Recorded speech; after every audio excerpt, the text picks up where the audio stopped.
Ке остане ли Македонија без газ и струја? Премиерот и владиниот тим работеле деноноќно и преговараат на сите страни околните земји да ни помогнат во набавка на струја и газ, ама никако да договорат. И од Србија и од Турција се уште чекаме одговор, а за разговорите со Бугарија, премиерот е надежан зашто гледал добра волја.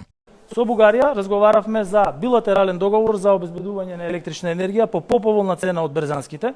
Меѓутоа и на самата пресконференција која што ја имав со техничкиот премиер на Бугарија и со претседателот на Бугарија подоцна, и таму и тој и јас кажавме дека тоа може да се направи единствено доколку е во согласност со регулативите на Бугарија, која што е обврзана сите вишоци да ги продава преку берза, и регулативите на Европската унија, која што исто така има слични обврски за оние кои што имаат вишоци на електрична енергија. Бугарија се согласи да ни продаде струја, ама не по цена на која се надеваше власта, туку понаа на берзите што е двојно поскапа.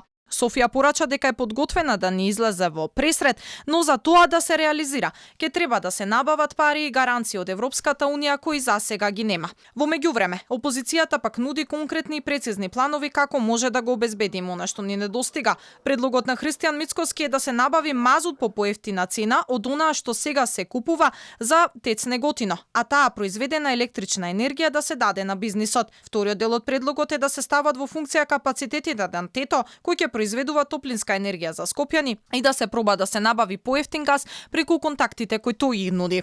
Моите контакти дадоа индикативна цена, која што е многу поевтина од таа која што во моментот ја набавува државата. Да се обидеме да најдеме сега газ, а тоа да не биде директно со производителот, во случајов тоа е Газпром, да нема директна комуникација, ајде нашите позиции да ги искористиме, да видиме преку нив дали можеме да обезбедиме ваков енергенс.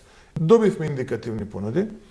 Цената на струјата која што би се произвела во ТЕТО би била нешто над 200 евра за мегават час, доколку топлината биде гратис. Иако веќе една недела Мицкоски бара да се сретне со Ковачевски за да му ги понуди своите можности, претседателот на владата одбива да се сретне на тет-а-тет средба. Наместо тоа ќе го покани Мицкоски во среда на економско-социјалниот совет во проширен состав. Мицкоски кажа дека ќе го одбие ова поради тоа што политиките на советот не дале резултати ниту за ковид пандемијата и не очекува дека сега истите тие луѓе ќе понудат решенија.